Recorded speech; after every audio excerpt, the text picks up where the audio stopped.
संपूर्ण विराट जगत मेरे अधीन है। यह मेरी इच्छा से बारंबार स्वतः प्रकट होता रहता है और मेरी ही इच्छा से अंत में विनष्ट हो जाता है।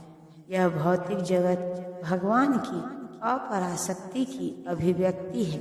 इसकी व्याख्या कई बार की जा चुकी है। सृष्टि के समय यह शक्ति महत्वत्व के रूप में प्रकट होती है, जिसमें भगवान अपने प्रथम रूप पुरुष अवतार महाविष्णु के रूप में प्रवेश कर जाते हैं।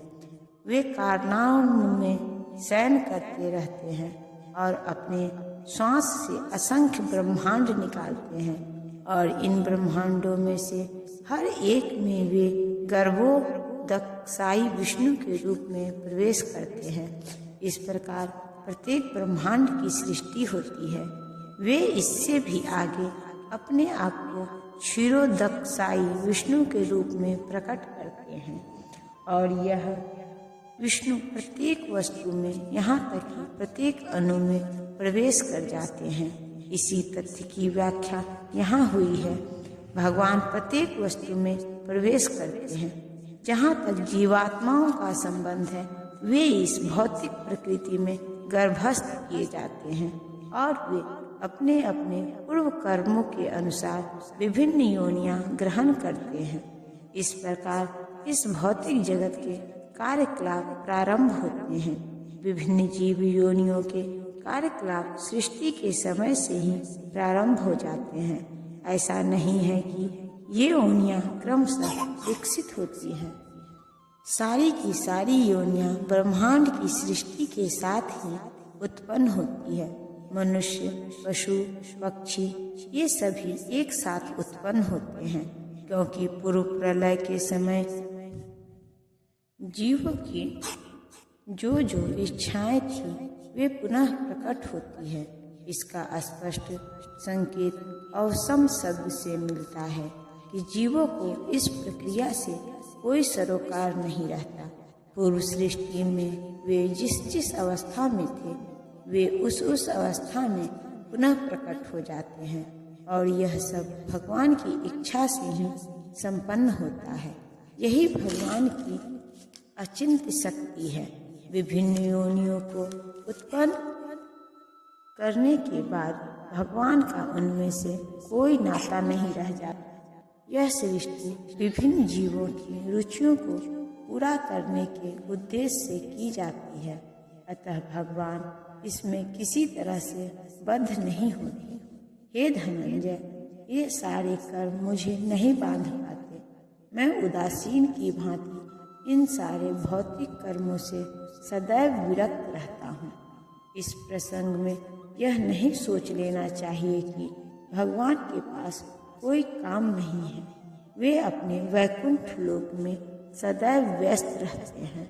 ब्रह्म संहिता में कहा गया है कि वे सतत दिव्य आनंदमय आध्यात्मिक कार्यों में रत रहते हैं, किंतु इन भौतिक कार्यों से उनका कोई सरोकार नहीं रहता। सारे भौतिक कार्य उनकी विभिन्न शक्तियों द्वारा संपन्न होते रहते हैं। वे सदा ही इस सृष्टि के भौतिक कार्यों के प्रति उदासीन रहते हैं। इस उदासीनता को ही यहाँ पर उदासीन नवत कहा गया है। यद्यपि छोटे से छोटे भौतिक कार्य पर उनका नियंत्रण रहता है, किंतु वे उदासीनता स्थिति रहते हैं। यहाँ पर उच्च न्यायालय के न्यायाधीश का उदाहरण दिया जा सकता है, जो अपने आसन पर बैठा रहता है।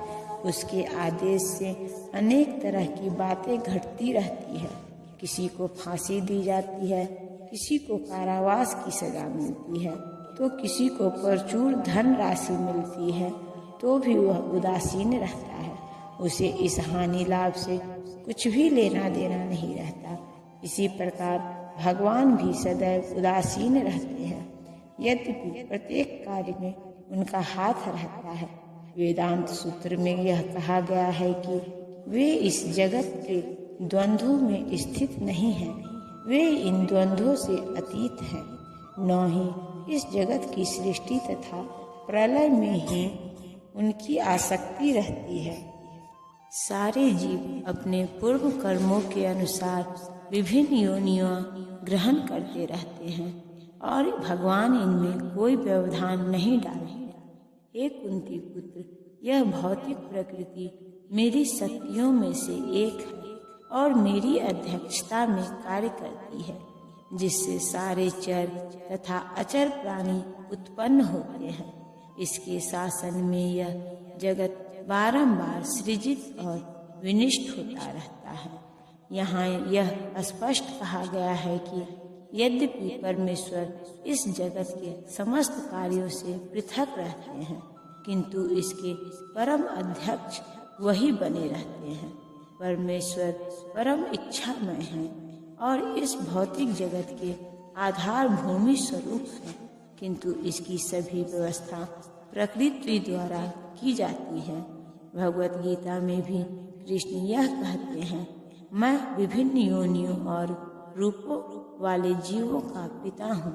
जिस तरह पिता बालक उत्पन्न करने के लिए माता के गर्भ में वीर्य स्थापित करता है, उसी प्रकार परमेश्वर अपने चितवन मात्र से प्रकृति के गर्भ में जीवों को प्रविष्ट करते हैं और वे अपनी अंतिम इच्छाओं तथा कर्मों के अनुसार विभिन्न रूपों तथा योनियों में प्रकट होते हैं। अतः भगवान इस जगत से प्रत्यक्ष रूप में आसक्त नहीं होते, वे प्रकृति पर दृष्टिपात करते हैं। इस तरह प्रकृति क्रियाशील हो उठती है और तुरंत ही सारी वस्तुएं उत्पन्न हो जाती हैं। चूंकि वे प्रकृति पर दृष्टिपात करते हैं, इसीलिए परमेश्वर की ओर से तो निसंदेह क्रिया होती है, किंतु भौतिक जगत के प्राकट्य से उन्हें कुछ लेना देना नहीं रहता।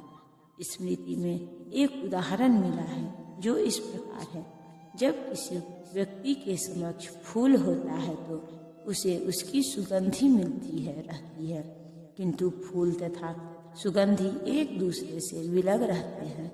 ऐसा ही संबंध भौतिक जगत तथा भगवान के बीच भी है।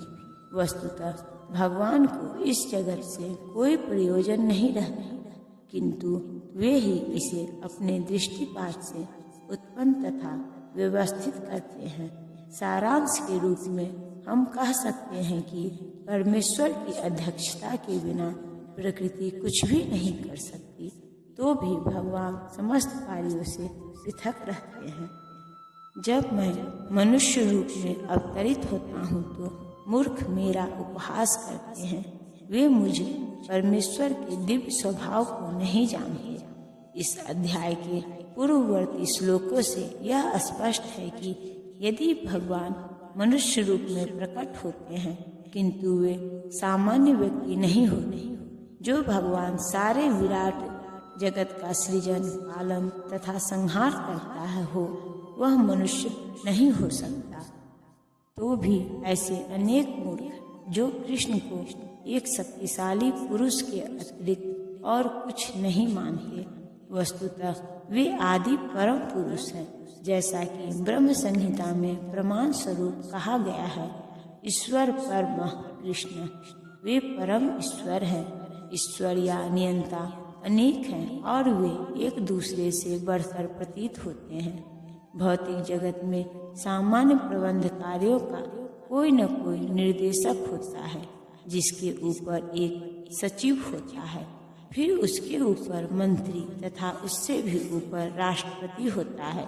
इनमें से हर एक नियंत्रक को किंतु एक दूसरे के द्वारा नियंत्रित होता है। ब्रह्म संहिता में कहा गया है कि कृष्ण परम नियंता है।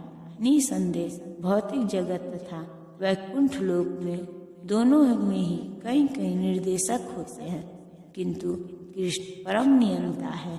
ईश्वर परमः कृष्ण तथा उनका शरीर सच्चिदानंद रूप अर्थात अभौतिक होता है।